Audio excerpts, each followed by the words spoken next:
ఈరోజు మనం రీసెంట్గా రిలీజ్ అయిన హ్యూమన్ డెవలప్మెంట్ ఇండెక్స్ 2022 గురించి డిస్కస్ చేసుకోబోతున్నాం. తెలుగులో చెప్పాలంటే మానవ అభివృద్ధి సూచిక 2022. ఈ టాపిక్ మనకి ఇండియన్ ఎకానమీలో చాలా ఇంపార్టెంట్.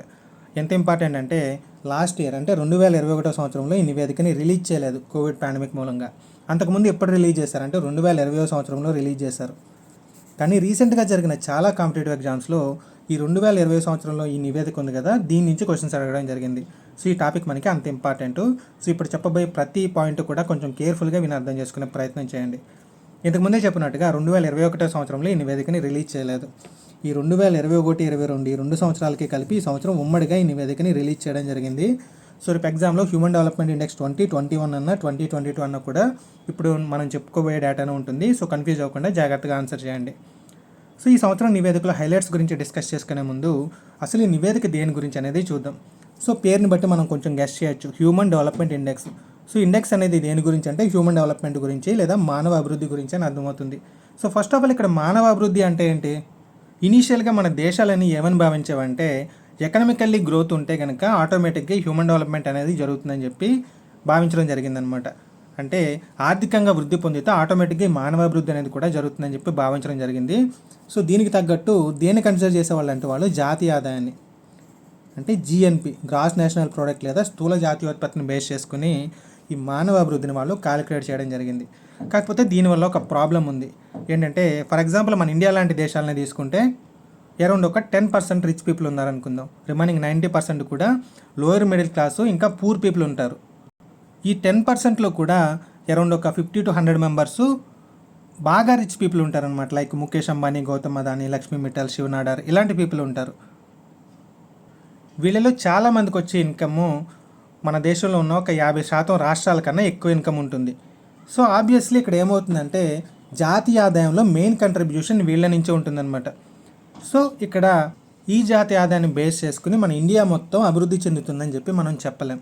సో ఇక్కడ జాతీయ ఆదాయం అనేది ప్రాపర్ క్రైటీరియా కాదు ఈ అభివృద్ధిని కన్సిడర్ చేయడానికి. సో దీని తర్వాత ఏం చేశారంటే తలసరి ఆదాయాన్ని కన్సిడర్ చేయడం మొదలుపెట్టారు. అంటే పర్ హెడ్కి వచ్చే ఇన్కమ్ అనమాట.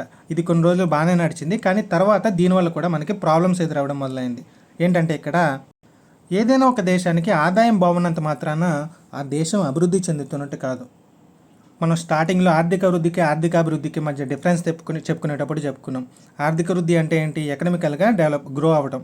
కానీ ఆర్థిక అభివృద్ధి అంటే ఏంటంటే ఈ ఎకనామికల్గా బాగుపడటంతో పాటు ఇన్ఫ్రాస్ట్రక్చర్ ఫెసిలిటీస్ అంటే అవస్థాపన సౌకర్యాలు కూడా ప్రాపర్గా ఉండడం అనమాట.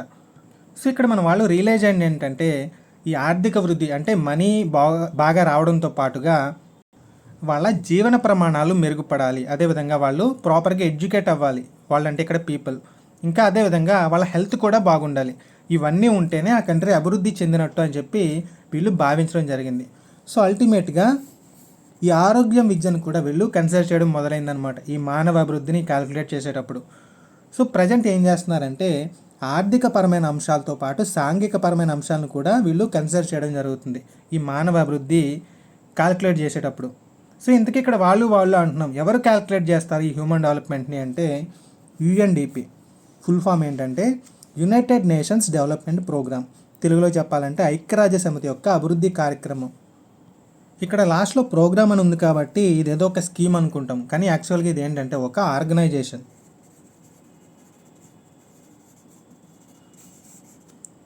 ఎవరు ఆర్గనైజేషన్ అంటే యునైటెడ్ నేషన్స్ అంటే ఐక్యరాజ్య సమితి యొక్క ఆర్గనైజేషన్ అనమాట. సింపుల్గా చెప్పాలంటే ఇది ఒక ఐక్యరాజ్య సమితి అనుబంధ సంస్థ అని చెప్పొచ్చు ఈ యునైటెడ్ నేషన్స్ డెవలప్మెంట్ ప్రోగ్రామ్ అనేది. సో రేపు ఎగ్జామ్లో ఒక సింపుల్ క్వశ్చన్ ఉంటుందన్నమాట. 4-5 ఆప్షన్స్ ఇచ్చి ఈ కింది వాటిలో ఐక్యరాజ్య సమితి అనుబంధ సంస్థ కానిది ఏది అని అడుగుతాడు. ఆప్షన్స్లో like UNESCO, world health organisation, united nations security council ఇలాంటి ఆప్షన్స్తో పాటు యునైటెడ్ నేషన్స్ డెవలప్మెంట్ ప్రోగ్రామ్ అని కూడా ఉంటుంది. ఈ ప్రోగ్రామ్ అని చూడగానే మనం ఇదేదో ఒక స్కీమ్ అనుకొని చెప్పి దీన్ని పిక్ చేసుకున్నామంటే రాంగ్ ఆన్సర్ అయిపోతుంది. సో ప్రాపర్గా గుర్తుపెట్టుకోండి, యుఎన్డిపి అనేది ఒక సంస్థ, స్కీమ్ కాదు. దీన్ని ఎప్పుడు ఎస్టాబ్లిష్ చేశారంటే 22 నవంబర్ 1965 ఎస్టాబ్లిష్ చేయడం జరిగింది. దీని హెడ్ క్వార్టర్స్ ఎక్కడ ఉంటుందంటే న్యూయార్క్లో ఉంటుంది. ప్రజెంట్ ఈ యుఎన్డిపి యొక్క హెడ్ ఎవరంటే అచిమ్ స్టైనర్. యుఎన్డిపి అధ్యక్షుడిని మనం ఏమంటామంటే అడ్మినిస్ట్రేటర్ అంటాం. సో యుఎన్డిపి అడ్మినిస్ట్రేటర్ ఎవరంటే ప్రజెంట్ అచిమ్ స్టైనర్. నెక్స్ట్ అసలు యుఎన్డిపి ఏం చేస్తుందంటే ప్రపంచ అభివృద్ధిలో అత్యంత క్రియాశీలకమైన పాత్ర పోషించే ఒక సంస్థ అనమాట. సో ఇది ప్రపంచ దేశాల్లో పేదరికాన్ని ఎలిమినేట్ చేయడానికి మానవాభివృద్ధిని దాంతోపాటుగా సుస్థిరమైన ఆర్థిక అభివృద్ధిని సాధించడానికి దేశాలకి హెల్ప్ చేస్తూ ఉంటుందన్నమాట. సో ఈ హెల్ప్ చేసే ప్రాసెస్లో భాగంగా ఇది ప్రతి సంవత్సరం కూడా ఒక నివేదికని రిలీజ్ చేస్తుంది. ఆ నివేదికను మనం ఏమని పిలుస్తామంటే మానవాభివృద్ధి నివేదిక అంటాం. ఇంగ్లీష్లో అయితే హ్యూమన్ డెవలప్మెంట్ రిపోర్ట్. మనకి చిన్నప్పుడు స్కూల్లో ఇచ్చే ప్రోగ్రెస్ రిపోర్ట్ లేదా గ్రేడ్ రిపోర్ట్ లాంటిది అనమాట ఈ మానవాభివృద్ధి నివేదిక అంటే.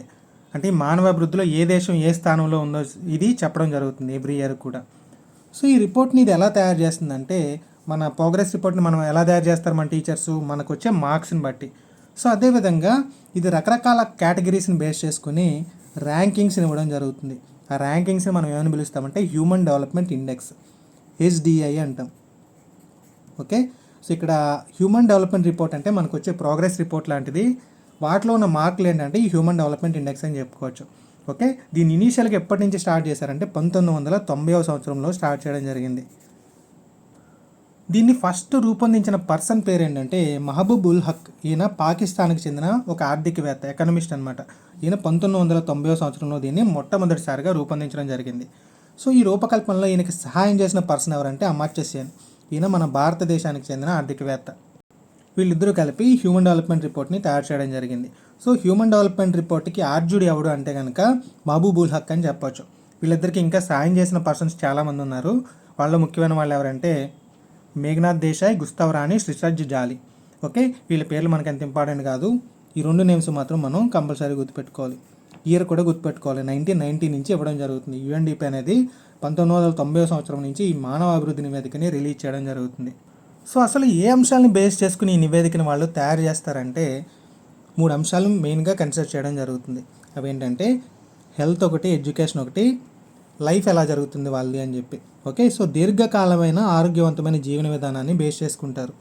దీని ద్వారా ఒక నివేదికని తయారు చేయడం జరుగుతుంది, ఒక ఇండెక్స్ని తయారు చేయడం జరుగుతుంది. ఆ ఇండెక్స్ని ఏమంటారంటే LGI అంటాం, అంటే లైఫ్ ఎక్స్పెక్టెన్సీ ఇండెక్స్.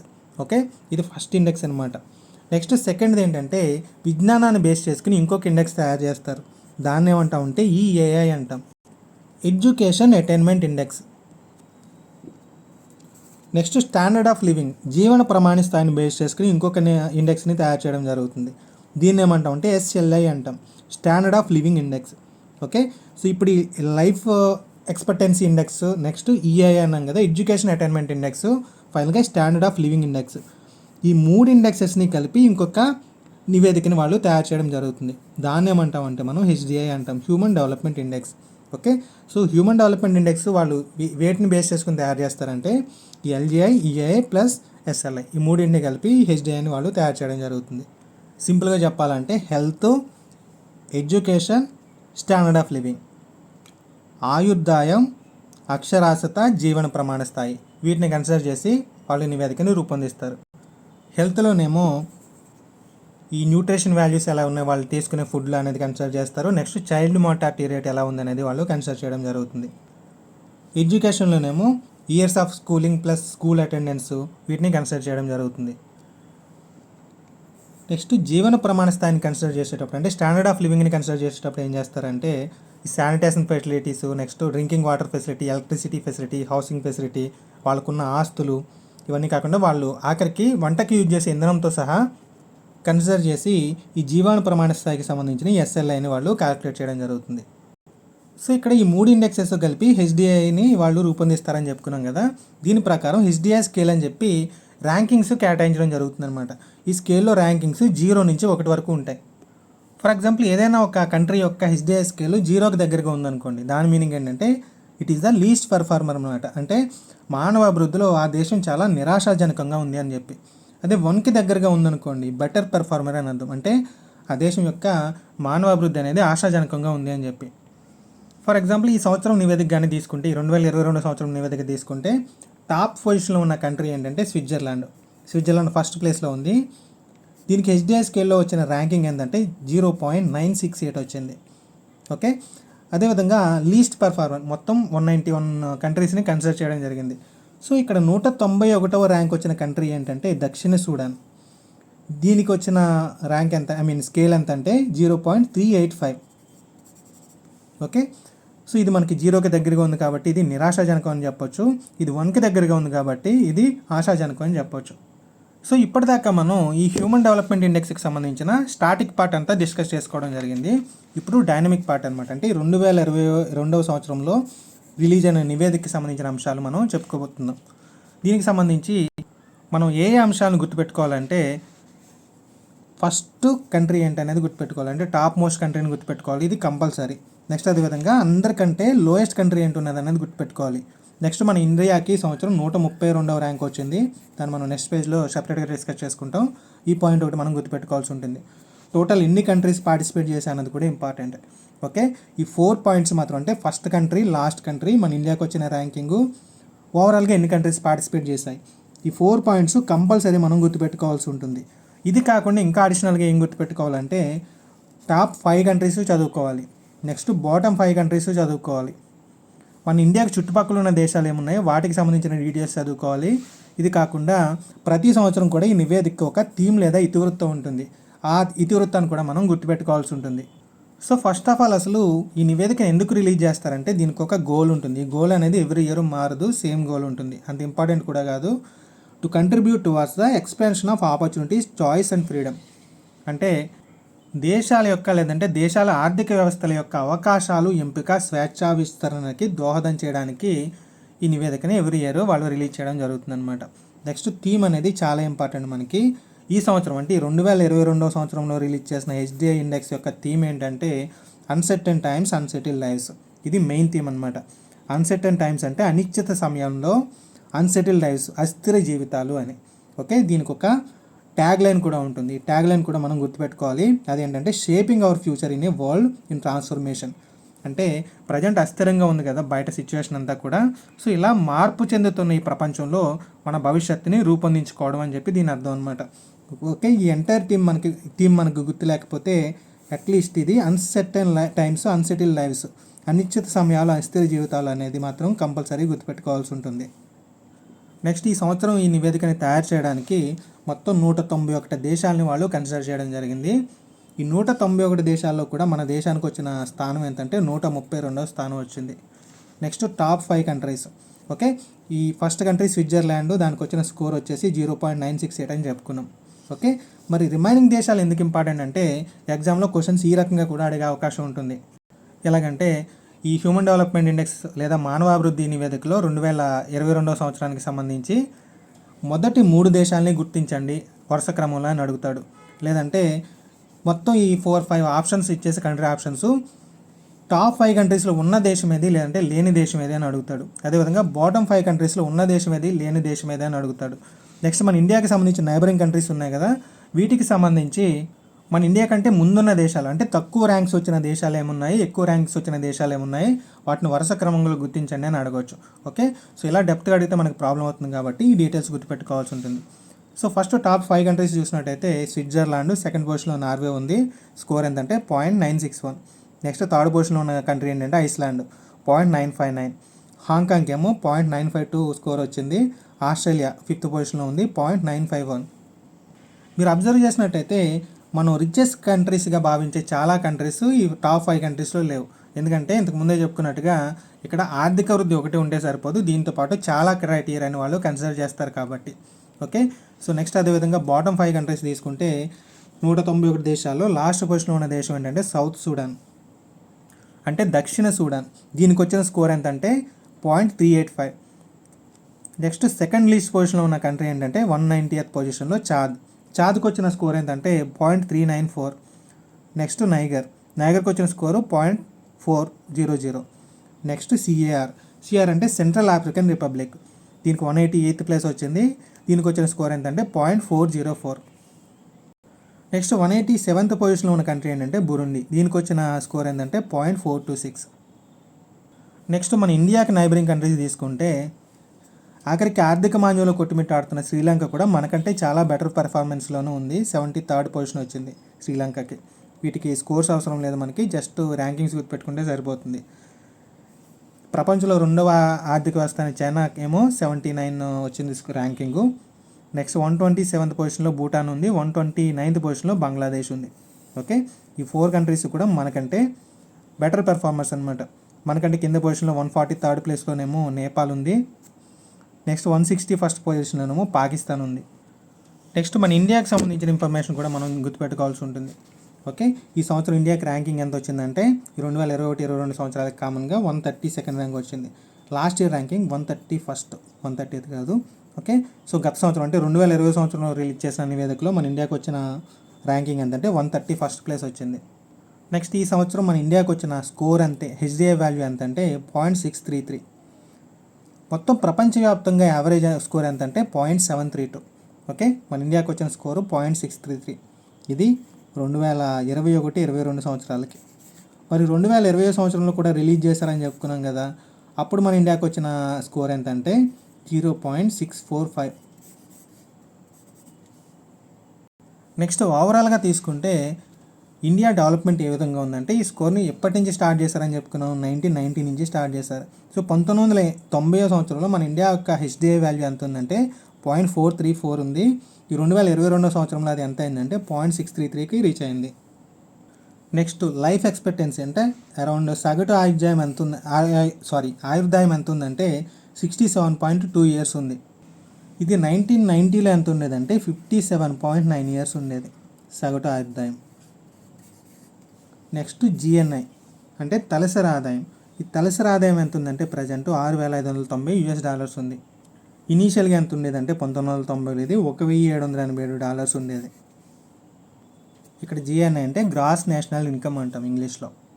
సో ఇక్కడ ఓవరాల్గా తీసుకుంటే ప్రపంచవ్యాప్తంగా హెచ్డిఐ వాల్యూ ఎంత ఉందని చెప్పుకున్నాం, 0.732 ఉందని చెప్పుకున్నాం కదా.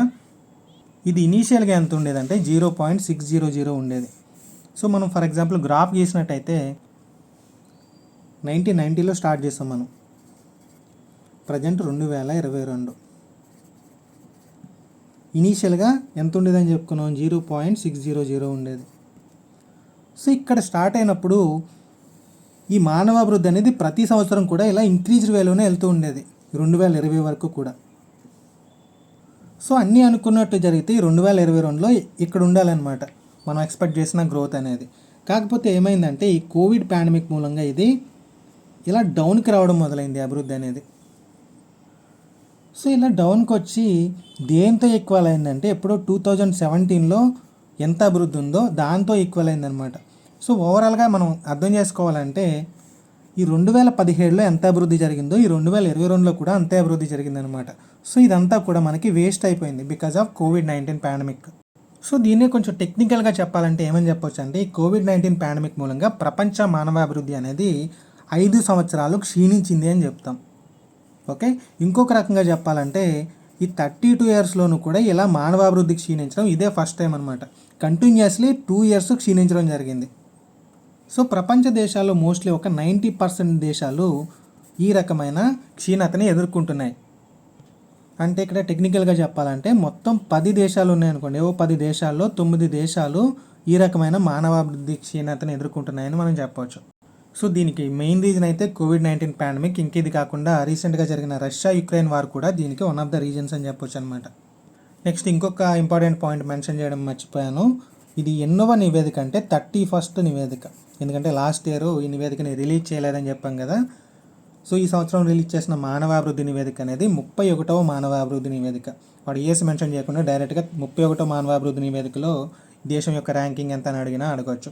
ఓకే, సో ఈ 31st అనే నెంబర్ కూడా మనం గుర్తుపెట్టుకోవాల్సి ఉంటుంది. సో ఓవరాల్గా ఇది హ్యూమన్ డెవలప్మెంట్ ఇండెక్స్ లేదా హ్యూమన్ డెవలప్మెంట్ రిపోర్ట్ 2022కి సంబంధించిన ఇన్ఫర్మేషన్. దీంట్లో మీకు ఇంకేమైనా కన్ఫ్యూజన్ కానీ డౌట్స్ కానీ ఉంటే కింద కామెంట్ సెక్షన్లో అడగండి. Thank you so much for watching.